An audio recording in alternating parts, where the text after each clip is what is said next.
Nous attendons Mère Agnès Mariam de la Croix, supérieure du monastère de Kara en Syrie.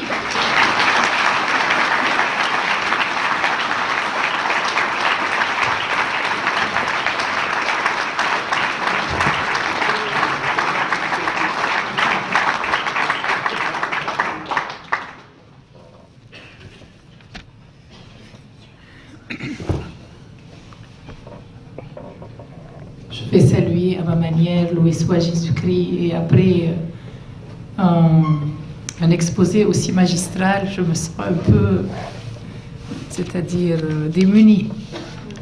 Moi, je suis un petit témoin, c'est tout. Je suis un témoin qui enregistre l'onde de choc,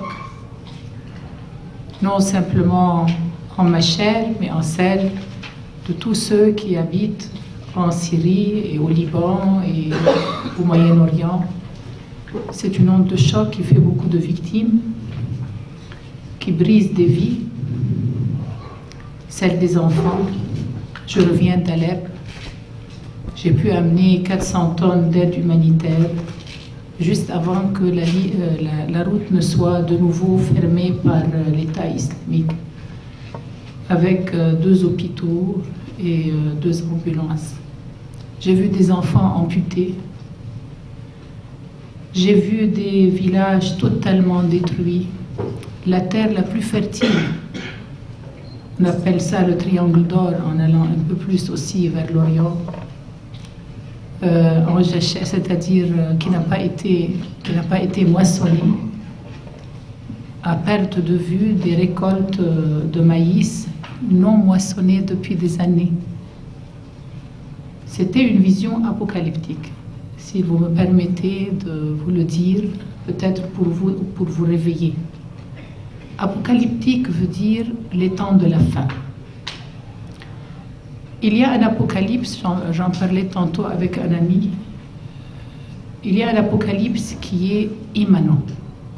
Et c'est ce que font nos frères, disons nos demi-frères, parce que c'est quand même pas assez humain, donc nos demi-frères en humanité, qui se taillent la vie des autres pour des rêves grandiloquents, basés sur une idéologie prométhéenne. Donc cet apocalypse est un apocalypse aliénant. C'est l'apocalypse de la bombe atomique et c'est l'apocalypse de la paix, de l'équilibre mondial fondé sur la peur de la guerre atomique. L'apocalypse de la peur et de la dissuasion. Souvent, je me suis demandé, en voyant les grandes manifestations militaires, c'est-à-dire tous ces grands missiles et toutes ces grandes machines, c'est pour qui? Et en me rendant compte que c'est pour tuer des hommes, je dis vraiment, c'est pas pour tuer des dinosaures, c'est pas pour tuer des éléphants, c'est pour tuer des hommes. Je dis que nous sommes une humanité malade, de plus en plus malade, qui tolère aujourd'hui une telle vision. Donc la dissuasion, l'apocalypse dissuatoire. L'apocalypse de quelqu'un qui veut dominer et qui dit aux autres, attention, si vous n'acceptez pas, il va vous arriver telle et telle chose. Et parfois, il ne le dit même pas, il le fait. Et puis, il y a l'apocalypse transcendant. Aujourd'hui, je vous fais grâce de l'apocalypse transcendant, mais je vous invite à regarder l'apocalypse transcendant parce que, c'est-à-dire, c'est l'orientation inéluctable de l'histoire. Et c'est une grande espérance. Parce que dans les Écritures chrétiennes, il est dit, lorsque vous verrez ces choses arriver dont M. Hillard nous traçait un tout petit peu l'idéologie qui en permet l'exécution dans le temps et l'espace, l'exécution matérielle, l'exécution effrayante dans le temps et l'espace. Et c'est pas pour vous rassurer, c'est pas pour vous faire peur. Ça ne va pas se limiter à un nouvel État d'Israël. voyez, c'est-à-dire c'est quelque chose qui ne pardonne pas. Donc l'apocalypse transcendant, c'est que un jour, il y a quelqu'un que nous appelons le Dieu du ciel et de la terre qui va dire ça suffit. Vous voyez, ça suffit. Ça suffit d'utiliser toutes sortes de notions saintes et sacrées. Et ici, la France, elle s'est montrée dans ces événements vraiment, excusez-moi, comme un polichinelle de culture. Elle qui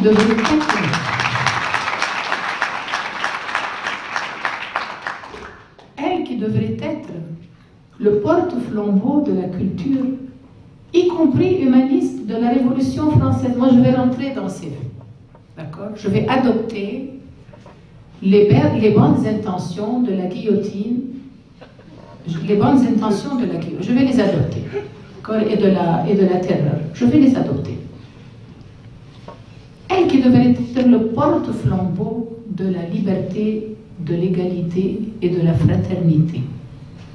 Qu'elle fasse alliance avec ce que les sociétés du Moyen-Orient ont de plus abject et qu'il me le soit permis de le dire, qu'on a amené ici et à qui on a donné un vernis de culture et de science. Des gens qui n'habitent pas la région depuis 30 et 40 ans et qu'on présente comme les représentants, c'est-à-dire légitimes de nos peuples.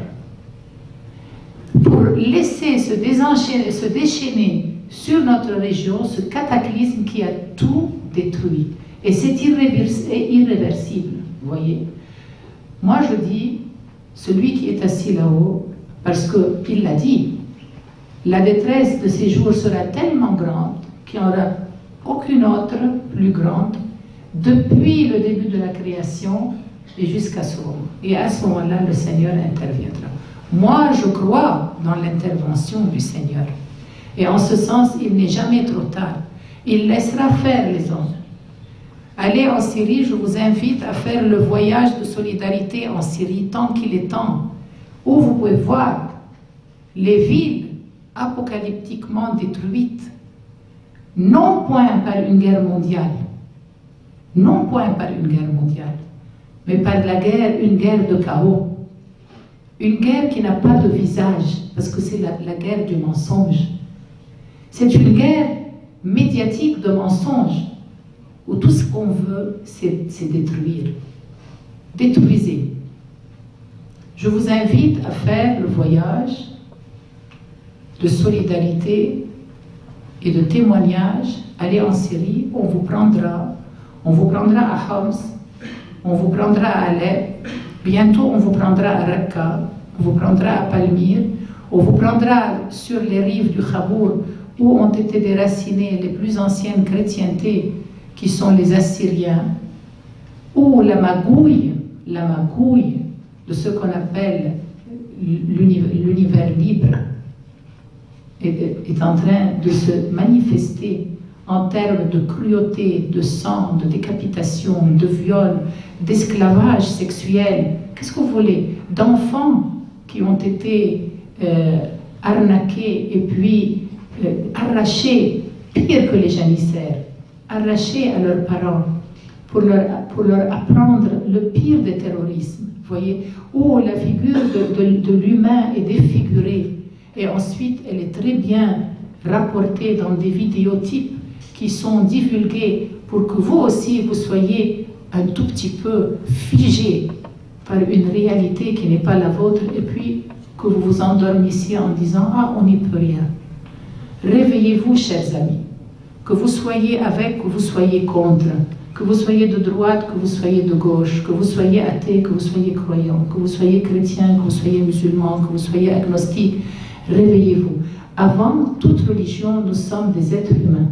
Et dans toutes les traditions, nous avons été créés à l'image et à la ressemblance de Dieu. Nous avons, en plus de notre cervelle grise, de notre matière grise, nous avons un cœur qui a mal, qui peut souffrir, des yeux qui pleurent. S'il vous plaît, réveillez la compassion. Réveillez aussi le discernement. Et levez-vous. Levez-vous, ce n'est plus le moment de la léthargie. Celui qui se tait aujourd'hui, chers amis, il est impliqué, il est complice. C'est-à-dire non, il a omis à venir en aide à une personne en danger. Voyez, vous devez vous lever. Vous devez vous informer. Vous devez sortir du prêt-à-penser qui fait que, le dictateur. Voilà. Une fois qu'on a dit le dictateur, ça y est, on peut faire passer en dessous toutes sortes de dictatures, mais puisqu'il y a le dictateur, c'est la meilleure des justifications. Qu'il y ait dictateur ou qu'il n'y ait pas dictateur, rien ne justifie ce que l'Occident a préparé pour nos pays. C'est tout ce que j'ai à dire. Je suis très fâchée. Malgré tout, je suis pleine d'espérance. En vous voyant ici, je dis non, la partie n'est pas gagnée et il n'est pas trop tard. Merci.